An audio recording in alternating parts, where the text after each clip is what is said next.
Bottom of the duck ಏನ್ ಬಂದಿದೆ, king of cup ಬಂದಿದೆ. ನಮ್ಮ ಲವ್ ಲೈಫಿನ ವಿಚಾರದಲ್ಲಿ ಬ್ಯಾಲೆನ್ಸ್ ಅನ್ನ ಮಾಡಬೇಕು ಅನ್ನುವಂತಹ ಆಲೋಚನೆಯಲ್ಲಿರುವಂತಹದ್ದು ನಿಮಗೆ ರೆಪ್ರೆಸೆಂಟ್ ಆಗ್ತಾ ಇದೆ.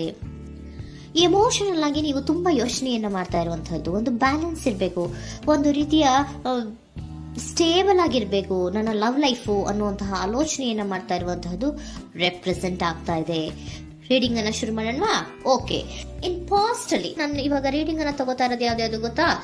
ಸೊ ಪಾಸ್ಟ್ ನ ಬಗ್ಗೆ ಮತ್ತೆ ನಿಮ್ಮ ಲವ್ ಲೈಫಿನ ಪಾಸ್ಟ್ ನ ಬಗ್ಗೆ, ಅಟ್ ಪ್ರೆಸೆಂಟಿನ ಬಗ್ಗೆ, ಹಾಗೇನೆ ಇಮಿಡಿಯೇಟ್ ಫ್ಯೂಚರಿನ ಬಗ್ಗೆ ನಾನು ರೀಡಿಂಗ್ ಅನ್ನ ತಗೋತಾ ಇರೋದು. ಓಕೆನಾ? So bottom of the duck ಅಲ್ಲಿ ಏನಿತ್ತು? So bottom of the duck ನಿಮ್ಗೆ ಏನ್ ಬಂದಿತ್ತು? ಭಾವನಾತ್ಮಕವಾಗಿ ಯೋಚನೆ ಮಾಡುವಂತಹದ್ದು, ಒಂದು ರೀತಿಯ ಸ್ಟೇಬಲ್ ಆಗಿ ಇರಬೇಕು, ಬ್ಯಾಲೆನ್ಸ್ ಅನ್ನ ಮಾಡಬೇಕು ನಮ್ಮ ಲವ್ ಲೈಫಿನಲ್ಲಿ ಅನ್ನುವಂತಹ ಆಲೋಚನೆಯನ್ನ ಮಾಡ್ತಾ ಇರುವಂತಹದ್ದು ಕಿಂಗ್ ಆಫ್ ಕಪ್ಸ್ ನಿಮ್ಮ ಬಾಟಮ್ ಆಫ್ ದ ಡಕ್ ಅಲ್ಲಿ ಬಂದಿತ್ತು. ಅಂದ್ರೆ ನಿಮ್ಮ ಪಾಸ್ಟ್ ನಲ್ಲಿ ಏನಾಗಿತ್ತು?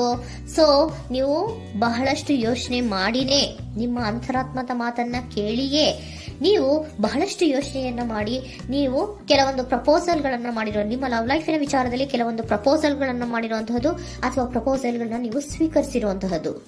ಓಕೆನಾ? ಸೊ ಎಮೋಷನಲ್ ಆಗಿ ಏನಾಗಿತ್ತು?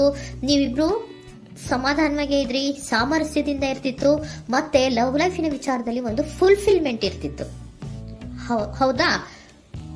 ನಿಮ್ಮ ಪಾಸ್ಟ್ ನಲ್ಲಿ ಬಹಳಷ್ಟು ಯೋಚನೆ ಮಾಡಿಯೇ ಕೆಲವೊಂದು ಫುಲ್ಫಿಲ್ಮೆಂಟ್ ಗಳು ಇರುತ್ತೆ ಅನ್ನುವಂತಹ ಆಲೋಚನೆಯನ್ನು ಮಾಡಿಯೇ ನೀವು ಕೆಲವೊಂದು ಪ್ರಪೋಸಲ್ ಗಳನ್ನ ಮಾಡಿರುವಂತಹದ್ದು ಅಥವಾ ಪ್ರಪೋಸಲ್ ಗಳನ್ನ ನೀವು ಸ್ವೀಕರಿಸಿರುವಂತಹದ್ದು ನಿಮ್ಮ ಲವ್ ಲೈಫಿನ ವಿಚಾರದಲ್ಲಿ ರೆಪ್ರೆಸೆಂಟ್ ಆಗ್ತಾ ಇದೆ.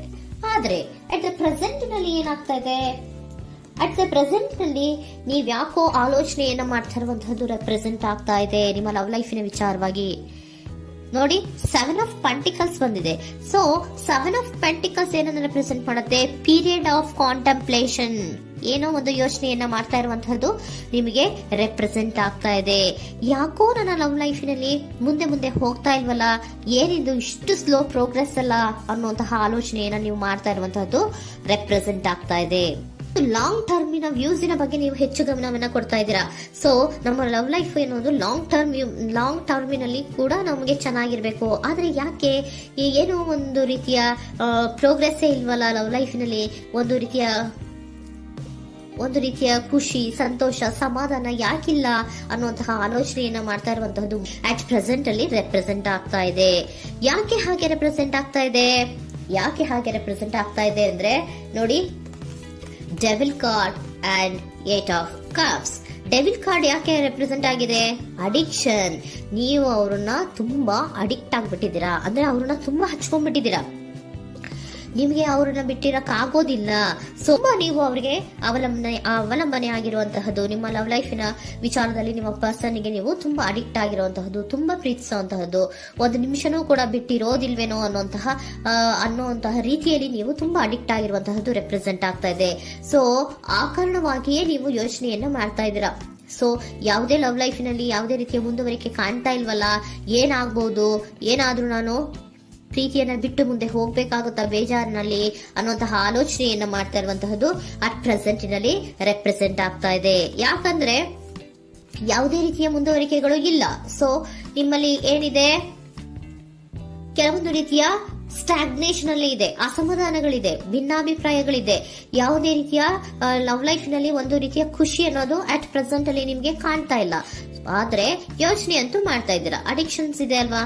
So devil card represented by addictions ಅನ್ನ ರೆಪ್ರೆಸೆಂಟ್ ಮಾಡೋದ್ರಿಂದ ಅಟ್ ಪ್ರೆಸೆಂಟಿನಲ್ಲಿ ನೀವ್ ಯಾಕೋ ಲವ್ ಲೈಫಿನ ವಿಚಾರದಲ್ಲಿ ಸಮಾಧಾನದಿಂದ ಇರುವಂತಹದ್ದೇನು ರೆಪ್ರೆಸೆಂಟ್ ಆಗ್ತಾ ಇಲ್ಲ. ಸೊ ಏನಾಗುತ್ತೋ, ಇದು ಹಿಂಗೆ ಆಗ್ತಾ ಇದ್ರೆ ಏನಾಗುತ್ತೋ, ಇದೇನು ವಿತ್ಡ್ರಾ ಆಗ್ಬಿಡುತ್ತಾ, ನನ್ನನ್ನು ಬಿಟ್ಬಿಡ್ತಾರ ಅನ್ನುವಂತಹ ಆಲೋಚನೆಯನ್ನ ಕೂಡ ಕೆಲವೊಬ್ರು ಮಾಡ್ತಾ ಇರುವಂತಹದ್ದು ರೆಪ್ರೆಸೆಂಟ್ ಆಗ್ತಾ ಇದೆ. Next, in the near future ಅಲ್ಲಿ ಏನು? ಇನ್ ದ ನಿಯರ್ ಫ್ಯೂಚರ್ ಅಲ್ಲಿ ಅಥವಾ ಇಮಿಡಿಯೇಟ್ ಫ್ಯೂಚರ್, ಇದು 1 ಮಂತಿನ ರೀಡಿಂಗ್ ಅಷ್ಟೇ, ಇನ್ನು ಲೈಫ್ ಲಾಂಗಿನ ರೀಡಿಂಗ್ ಅಲ್ಲ. ಓಕೆನಾ? ಜಸ್ಟ್ 1 ಮಂತಿನ ರೀಡಿಂಗ್ ಅಷ್ಟೇ. ನೆಕ್ಸ್ಟ್ ಬಂದಿರುವಂತಹದ್ದು ಯಾವುದು? 8 ಆಫ್ ಪೆಂಟಿಕಲ್ಸ್ ಬಂದಿದೆ. ಸೊ 8 ಆಫ್ ಪೆಂಟಿಕಲ್ಸ್ ಏನ್ ಮಾಡ್ಬೇಕಿತ್ತು? ನೀವು ಈ ಅಡಿಕ್ಷನ್ಸ್ ಅನ್ನ ಬಿಟ್ಟು, ಯೋಚನೆಯನ್ನ ಬಿಟ್ಟು, ಏನಕ್ಕೆ ಅಸಮಾಧಾನ ಆಗ್ತಾ ಇದೆ ಅನ್ನೋದನ್ನೆಲ್ಲ ಬಿಟ್ಬಿಟ್ಟು ನೀವು ಫೋಕಸ್ ಅನ್ನ ಮಾಡುವಂತಹದ್ದು ರೆಪ್ರೆಸೆಂಟ್ ಆಗ್ತಾ ಇದೆ. ಸೊ ಏನ್ ಫೋಕಸ್ ಮಾಡುವಂತಹದ್ದು? ಏನಾಗಿದೆ ನನ್ನ ಲವ್ ಲೈಫಿನ ವಿಚಾರದಲ್ಲಿ?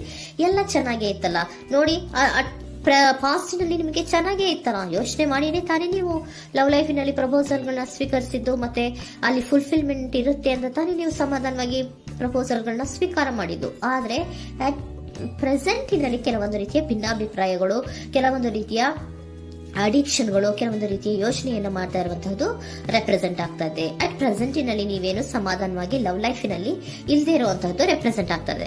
ಆದ್ರೆ ಇಮಿಡಿಯೇಟ್ ಫ್ಯೂಚರಿನಲ್ಲಿ ಏನಾಗ್ತಾ ಇದೆ, 8 ಆಫ್ ಪ್ಯಾಂಟಿಕಲ್ಸ್ ಬಂದಿದೆ. ಸೊ 8 ಆಫ್ ಪ್ಯಾಂಟಿಕಲ್ಸ್ ಏನನ್ನ ರೆಪ್ರೆಸೆಂಟ್ ಮಾಡುತ್ತೆ? ಓಕೆ, ನೀವೇನ್ ಮಾಡ್ತಾ ಇದ್ದೀರಾ, ಬಹಳಷ್ಟು ಫೋಕಸ್ ಅನ್ನ ನಿಮ್ಮ ಲವ್ ಲೈಫಿನ ವಿಚಾರದಲ್ಲಿ ಮಾಡ್ತಾ ಇರುವಂತಹದ್ದು. ಏನ್ ಮಾಡ್ಬೇಕು, ಯಾಕಿಷ್ಟು ಭಿನ್ನಾಭಿಪ್ರಾಯಗಳು ಬರ್ತಾ ಇದೆ ಅನ್ನೋದ್ರ ಬಗ್ಗೆ ನೀವು ಯೋಚನೆಯನ್ನ ಮಾಡ್ತಾ ಇರುವಂತಹದ್ದು ರೆಪ್ರೆಸೆಂಟ್ ಆಗ್ತಾ ಇದೆ. ನೋಡಿ, ಅದರ ಬಗ್ಗೆ ಹಾರ್ಡ್ ವರ್ಕ್ ಅನ್ನ, ಲವ್ ಲೈಫಿನ ವಿಚಾರವಾಗಿ ಸ್ವಲ್ಪ ಹಾರ್ಡ್ ವರ್ಕ್ ಅನ್ನ ಮಾಡ್ತಾ ಇರುವಂತಹದ್ದು ರೆಪ್ರೆಸೆಂಟ್ ಆಗ್ತಾ ಇದೆ. ಸೊ ಬಹಳಷ್ಟು ಕಮಿಟ್ಮೆಂಟ್ ಅನ್ನ ಇಟ್ಕೊಂಡು ಇದನ್ನ ನಾನು ಸರಿ ಮಾಡ್ಕೊಳ್ಳೇಬೇಕು ಅನ್ನುವಂತಹ ಆಲೋಚನೆಯನ್ನ ಮಾಡ್ತಾ ಇರುವಂತದ್ದು. ಸರಿ ಆಗ್ಲೇಬೇಕು, ಈ ಎಲ್ಲಾ ರೀತಿಯ ಅಸಮಾಧಾನಗಳಿಂದ ನಾನು ಆಚೆ ಬರಬೇಕು, ಸಮಾಧಾನವಾಗಿರ್ಬೇಕು, ಬ್ಯಾಲೆನ್ಸ್ ಅನ್ನ ಮಾಡಬೇಕು ಅನ್ನೋದನ್ನ ನೀವು ಇಟ್ಕೊಂಡು ನೀವು ಹಾರ್ಡ್ ವರ್ಕ್ ಅನ್ನ ನಿಮ್ ಲವ್ ಲೈಫಿನ ವಿಚಾರದಲ್ಲಿ ಮಾಡ್ತಾ ಇರುವಂತದ್ದು ರೆಪ್ರೆಸೆಂಟ್ ಆಗ್ತಾ ಇದೆ. ನೆಕ್ಸ್ಟ್ ಕಾರ್ಡ್ ಕೂಡ ನಿಮ್ಗೆ ಕಿಂಗ್ ಆಫ್ ಸೋರ್ಟ್ಸ್ ಬಂದಿದೆ. ಸೊ ಕಿಂಗ್ ಆಫ್ ಸೋರ್ಟ್ಸ್ ಏನನ್ನ ರೆಪ್ರೆಸೆಂಟ್ ಮಾಡುತ್ತೆ? ಸ್ಪಷ್ಟವಾಗಿ ಥಿಂಕ್ ಅನ್ನ ಮಾಡ್ತಾ ಇದ್ದೀರಾ. ನಮ್ಮ ಲವ್ ಲೈಫಿನ ವಿಚಾರದಲ್ಲಿ ಯಾಕೆ ಅಸಮಾಧಾನ ಬರ್ತಾ ಇದೆ, ಯಾಕೆ ಭಿನ್ನಾಭಿಪ್ರಾಯ ಬರ್ತಾ ಇದೆ, ನಾನಂತೂ ಅವ್ರನ್ನ ಬಿಟ್ಟಿರಕ್ಕಾಗಲ್ಲ. ಸೊ ನಾನೇನ್ ಮಾಡ್ಬೇಕು, ಇದನ್ನೆಲ್ಲ ಕೂಡ ಬ್ಯಾಲೆನ್ಸ್ ಅನ್ನ ಮಾಡ್ಬೇಕು. ಅದಕ್ಕೆ ನಾನು ಏನ್ ಮಾಡ್ಬೇಕು, ಫೋಕಸ್ ಅನ್ನ ಮಾಡ್ಬೇಕು. ಫೋಕಸ್ ಅನ್ನ ಮಾಡಿ ಅಲ್ಲಿ ನೀವು ಕರೆಕ್ಟ್ ಆಗಿ ಕ್ಲಿಯರ್ ಥಿಂಕಿಂಗ್ ಅನ್ನ ಮಾಡಿ, ಒಂದು ಸ್ಟ್ರಾಂಗ್ ವಿಲ್ ಪವರ್ ಅನ್ನ ಇಟ್ಕೊಂಡು ನೀವು ಮೆಚ್ಯೂರ್ ಆಗಿ ಥಿಂಕ್ ಮಾಡಿ ಕೆಲವೊಂದು ರೀತಿಯ ನಿರ್ಧಾರಗಳನ್ನ ಮಾಡುವಂತಹದ್ದು ರೆಪ್ರೆಸೆಂಟ್ ಆಗ್ತದೆ. ನೋಡಿ, ಸ್ಟ್ರಾಂಗ್ ಆಗಿ ಒಂದು ವಿಲ್ ಪವರ್ ಅನ್ನ ಇಟ್ಕೊಂಡು ಫೋಕಸ್ ಅನ್ನ ಮಾಡಿ ನೀವು ನಿಮ್ಮ ಲವ್ ಲೈಫಿನ ವಿಚಾರದಲ್ಲಿ ಬಹಳಷ್ಟು ಧೈರ್ಯದಿಂದ ನಿಮ್ಮ ಲವ್ ಲೈಫಿನ ವಿಚಾರವನ್ನ ಅಥವಾ ಲವ್ ಅನ್ನ ನೀವು ಬ್ಯಾಲೆನ್ಸ್ ಅನ್ನ ಮಾಡುವಂತಹದ್ದು ರೆಪ್ರೆಸೆಂಟ್ ಆಗ್ತಾ ಇದೆ. ಈಗ ಅಟ್ ಪ್ರೆಸೆಂಟ್ ಅಲ್ಲಿ ನಿಮಗೆ ಬೇಜಾರಿರಬಹುದು, ವಿಧಾನಗಳಿರಬಹುದು, ಆದ್ರೆ ಇನ್ ನೆಕ್ಸ್ಟ್ ನಿಂದ ನಿಯರ್ ಫ್ಯೂಚರ್ ಅಲ್ಲಿ ನೀವು ಅದನ್ನ ಫೋಕಸ್ ಮಾಡುವಂತಹದ್ದು, ಅದರ ಕಡೆಗೆ ಹೆಚ್ಚು ಗಮನವನ್ನ ಕೊಡೋದು, ಕ್ಲಾರಿಟಿಯ ಥಿಂಕಿಂಗ್ ಅನ್ನ ಮಾಡುವಂತಹದ್ದು, ಕ್ಲಿಯರ್ ಆಗಿ ಥಿಂಕಿಂಗ್ ಅನ್ನ ಮಾಡೋದು, ಕ್ಲಾರಿಟಿಗೆ ಬರುವಂತಹದ್ದು, ಧೈರ್ಯವಾಗಿ ಮುಂದೆ ಹೋಗುವಂತಹದ್ದು ನಿಮ್ಗೆ ರೆಪ್ರೆಸೆಂಟ್ ಆಗ್ತಾ ಇದೆ. ಅದೇ ನಿಮಗೆ ಬಾಟಮ್ ಆಫ್ ದ ಡಕ್ ಬಂದಿರುವಂತಹದ್ದು ಕಣ್ರಿ, ಕಿಂಗ್ ಆಫ್ ಕಪ್ಸ್ ಬಂದಿದೆ. ಸೊ ಕಿಂಗ್ ಆಫ್ ಕಪ್ಸ್ ಏನು, ನೀವು ಭಾವನಾತ್ಮಕವಾಗಿ ಯೋಚನೆ ಮಾಡ್ತಿದ್ದೀರಾ, ನಿಮ್ಮ ಲವ್ ಲೈಫಿನ ವಿಚಾರದಲ್ಲಿ ಒಂದು ಬ್ಯಾಲೆನ್ಸ್ ಅನ್ನು ಮಾಡಬೇಕು ಅನ್ನುವಂತಹ ಆಲೋಚನೆಯನ್ನ ಮಾಡ್ತಾ ಇರುವಂತಹದ್ದು. ಓಕೆನಾ? ಹಾಗಿದ್ರೆ ಏಂಜಲ್ ಗೈಡೆನ್ಸ್ ನಿಮ್ಗೆ ಏನ್ ಕೊಡ್ತಾರೆ ಅನ್ನೋದನ್ನ ನೋಡೋಣ. Okay, B assertive, very good, trust.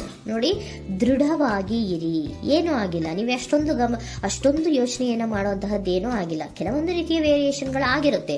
So ವೇರಿಯೇಷನ್ಗಳಾಗಿದ್ರು ಕೂಡ ನೀವು ಫೋಕಸ್ ಅನ್ನ ಮಾಡ್ತೀರಾ, ಅದರಲ್ಲಿ ನಿಮ್ಗೇನು ನಷ್ಟ ಏನೂ ಆಗಲ್ಲ, ಅಥವಾ ನೀವು ಏನನ್ನೂ ಕೂಡ ಕಳ್ಕೊಂಡು ನೀವು ಆಚೆ ಬರಲ್ಲ. ಫೋಕಸ್ ಅನ್ನ ಮಾಡಿ ಕರೆಕ್ಟ್ ಆಗಿ ಕ್ಲಿಯರ್ ಥಿಂಕಿಂಗ್ ಅನ್ನ ಮಾಡಿ ನೀವು ಕರೆಕ್ಟ್ ಆಗಿ ಮಾತಾಡ್ಬಿಟ್ರೆ ನಿಮ್ಮ ಲವ್ ಲೈಫಿನಲ್ಲಿ ಬ್ಯಾಲೆನ್ಸ್ ಅನ್ನೋದು ಬಂದ್ಬಿಡುತ್ತೆ.